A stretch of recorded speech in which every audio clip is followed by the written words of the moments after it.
はじめまして、先輩。 Domo minasang, kembali lagi di channel Saikyo Anime. Kali ini kita akan membahas lanjutan anime Seireigen Shouki berdasarkan light novelnya. Sebelum mulai, mari dukung terus channel ini dengan subscribe, like, dan share videonya agar kedepannya channel ini jadi lebih baik. Oke, langsung saja kita mulai.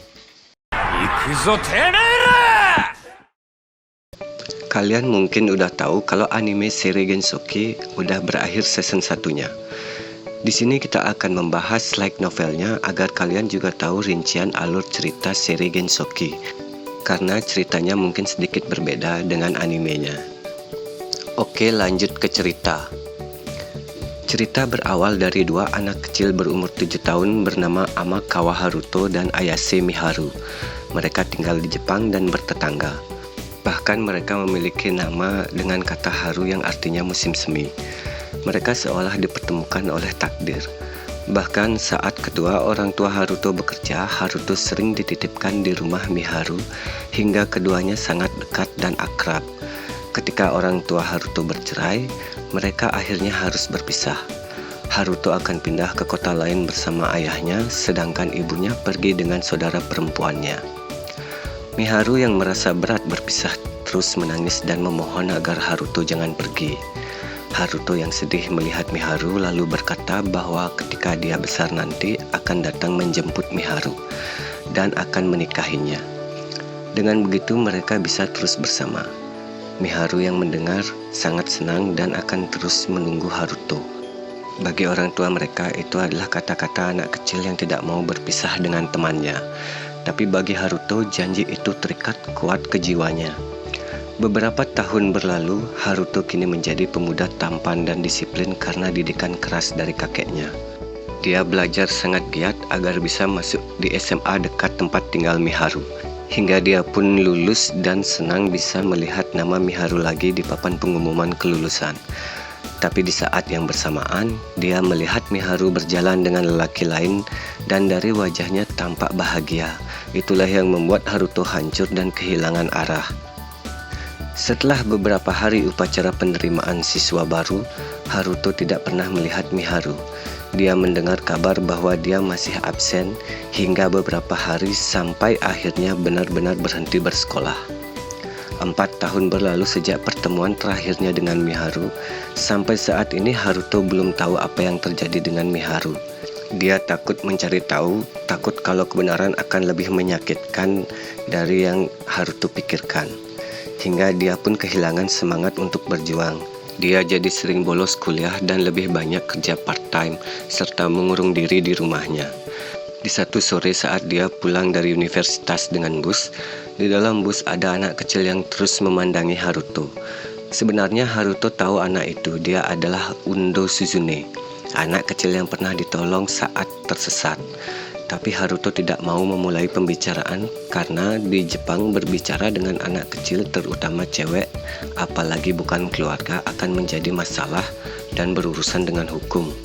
Bahkan itu juga berlaku di dunia nyata. Ketika pikirannya kacau dengan semua yang terjadi, tiba-tiba muncul truk dari samping dan menabrak bus itu. Haruto terpental keluar hingga terluka sangat parah. Dia tahu dirinya akan mati dan saat matanya akan tertutup, dia masih sempat mengucapkan kata Miharu. Ketika itu pula sebuah lingkaran cahaya muncul di bawah Haruto. Dan cahaya itu pun membesar hingga ke langit. Saat membuka mata, Haruto kaget dengan keadaan di sekelilingnya. Saat melihat tangannya, dia kaget karena itu adalah tangan anak kecil yang kurus dan tidak terawat. Tapi Haruto tahu dirinya sudah mati dan bereinkarnasi. Tapi ini bukan sebuah reinkarnasi, karena anak kecil itu masih hidup dan jiwa dan ingatan Haruto masuk ke tubuh anak itu. Sekarang dari sudut pandang Ryo, dia kaget karena melihat ingatan Haruto. Ryo juga merasakan jiwa Haruto yang lembut dan dewasa. Karena masih bingung dengan yang terjadi, dia mencoba menenangkan diri. Kemudian tiba-tiba datang 4 orang yang memungut Haruto dan 1 orang wanita penghibur bernama Gigi. Salah satu orang itu menyuruh Rio untuk mandi dan membersihkan diri karena saat ini badan Rio sangat bau karena dipenuhi dengan keringat. Saat di luar, Gigi memanggil Rio dan memberi uang padanya untuk membeli sarapan. Hanya Gigi orang yang perhatian pada Rio saat itu. Saat selesai mandi, dia dihampiri 4 orang wanita berkerudung. Dia bertanya tentang gadis berambut lavender, tapi Rio menjawab tidak tahu. Gadis itu bernama Celia. Lalu Celia menggunakan sihir deteksi untuk mengetahui esensi mana milik gadis yang dicari. Tapi Celia sedikit kaget merasakan esensi milik Rio yang besar. Dia berkata Rio bisa menjadi seorang penyihir jika Rio berlatih dengan keras. Vanessa dan yang lainnya terkejut mendengar anak yatim yang tinggal di daerah kumuh punya esensi yang besar dan punya bakat menjadi penyihir. Karena tak menemukan yang mereka cari, mereka pun berniat berganti pakaian karena menurut Rio pakaian mereka terlalu bagus untuk tempat yang kumuh dan hanya akan menarik perhatian para penjahat. Sebelum pergi, Celia memberi uang koin perak pada Rio. Rio kaget tapi dia sangat senang karena uang itu cukup untuk hidup sementara. Sambil dia membuat rencana agar bisa pergi dari para bandit tersebut. Kemudian Rio kembali ke rumah para bandit. Begitu membuka pintu, Rio mencium bau darah. Setelah membuka jendela, dia kaget melihat para bandit dan wanita bernama Gigi telah mati. Tiba-tiba datang pria bertopeng menyerang Rio. Saat itu Rio berhasil menepisnya karena Rio memiliki kemampuan bela diri Haruto. Pria itu bersiap untuk menyerang Rio kembali. Saat terdesak dan takut, Rio mendengar suara wanita. Dia berkata karena tak ada waktu, dia hanya bisa mengajarkan Rio cara menggunakan od dan mana dengan merasakan. Suara wanita itu menyuruh Rio untuk mempertajam indera dan merasakan aliran mana. Dengan begitu dia bisa memperkuat tubuh dan kemampuannya. Rio pun menghindar dan menyerang balik hingga dia berhasil mengalahkan penjahat tersebut. Karena Rio merasakan ada aliran esensi lain, dia pun mendeteksi dan itu berasal dari dalam karung. Ternyata di sana ada gadis berambut lavender yang dicari 4 orang wanita tadi.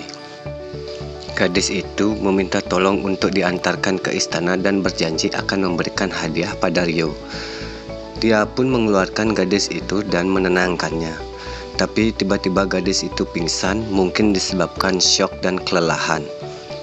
Rio pun menggendong gadis itu keluar, tapi di luar dia bertemu 4 gadis sebelumnya. Gadis bernama Christina langsung menampar Rio dan menuduhnya penculik, lalu mengambil gadis bernama Flora yang digendong Rio. Setelah diperiksa Celia dan Roana, ternyata dia hanya pingsan. Di sini Vanessa menyuruh Rio ikut ke istana sebagai saksi. Rio bisa saja melawan dan kabur, tapi dia akan jadi buronan kerajaan. Merasa tak ada pilihan, Rio pun ikut ke istana. Prajurit Royal Guard kini tiba di lokasi penculikan yang dipimpin Alfred Emerle. Pria bertopeng itu ditangkap dan akan diinterogasi, tapi di balik bayangan ada pria berkata ini akan menjadi sesuatu yang buruk. Lalu dia mengeluarkan permata dan menghancurkannya. Seketika pria bertopeng itu ikut mati. Semua ksatria istana kaget dengan yang terjadi. Kini Rio diinterogasi di penjara bawah tanah kastil. Di sana muncul Charles Harbor, wakil komandan pasukan pelindung kerajaan dan akan menyelidiki kasus Rio. Dia bertanya pada Rio tentang keterlibatannya dalam penculikan. Tapi Rio menjawab tidak, aku tidak terlibat. Dia terus memaksa tapi Rio tetap menjawab tidak. Meskipun Rio kesal pada pria ini, tapi dia berusaha menahan diri. Di sini Charles masih terus memaksa Rio, sedangkan Rio tetap kukuh pada pendiriannya karena dia tidak melakukan kesalahan. Jadi dari informasi Vanessa, Rio adalah orang yang menyelamatkan Putri Flora. Karena itu Alfred memimpin pasukan menyelidiki para penculik untuk mencari bukti. Jika informasi dari Alfred menyatakan Rio tidak bersalah, maka dia akan bebas dan Charles tidak akan mendapatkan penghargaan karena tak ada penjahat yang ditangkap. Makanya sebelum informasi dari Alfred sampai ke istana, dia berusaha membuat Rio mengakui tuduhan palsu. Akhirnya berita pun sampai ke tempat Charles dan Rio dinyatakan tidak terlibat. Di sini Charles masih tidak terima dan memindahkannya ke ruang interogasi tahanan yang gelap dan lembab.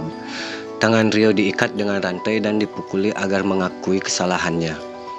Rio terus dipukuli agar mengaku, tapi Rio tetap tidak mau mengakui perbuatan yang tidak dia lakukan. Itu yang membuat Charles semakin putus asa dan tambah stres. Di sisi lain, Putri Flora sudah bangun. Celia dan Vanessa senang karena dia selamat. Lalu Flora bertanya tentang Rio dan berkata dia berhutang nyawa pada Rio. Kemudian meminta Vanessa membebaskan dan membawanya ke istana untuk diberi hadiah. Celia dan Vanessa pun pergi menjemput Rio. Rio kini sudah dalam kondisi babak belur. Untungnya dia bisa memakai sihir penguat tubuh sehingga mengurangi luka yang dia dapat. Charles kembali memukuli Rio dan petugas di sana sampai menghentikan Charles karena bisa membuat Rio mati.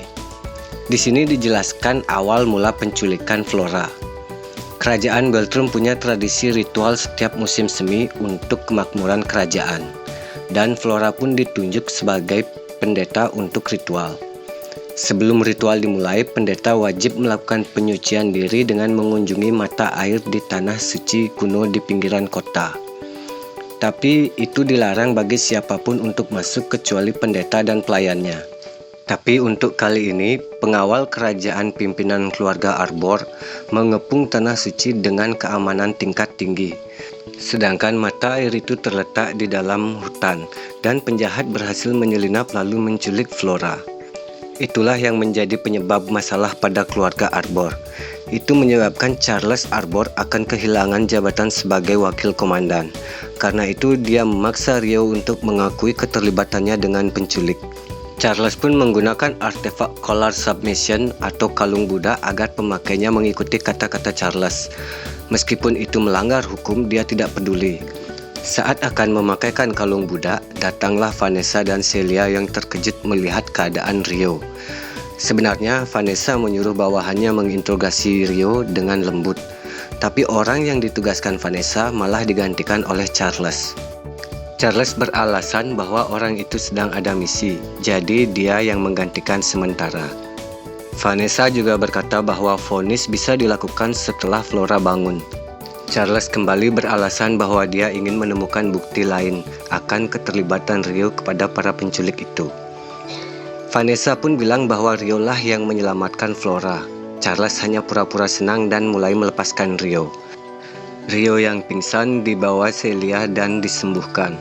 Saat sadar, Celia menceritakan semuanya. Dia juga berkata kalau raja ingin bertemu Rio.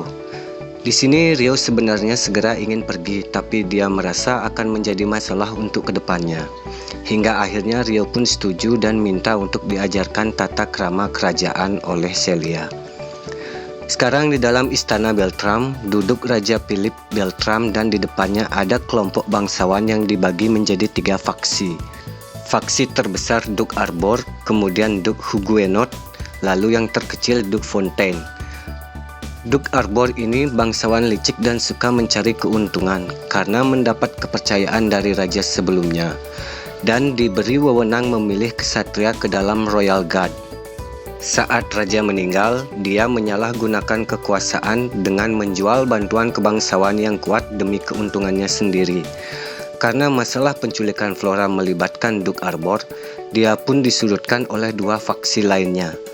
Karena bagi mereka dan juga raja, Duke Arbor adalah duri dalam daging. Mengenai masalah Rio, raja ingin memberi hadiah karena menyelamatkan Flora. Tapi Duke Arbor berkata mungkin Rio orang yang berbahaya, jadi lebih baik tetap mengawasinya. Kemudian Duke Fontaine memberi usulan agar Rio masuk akademi kerajaan. Sambil belajar, dia bisa menyuruh anaknya Celia Fontaine untuk mengawasinya. Akhirnya raja pun setuju.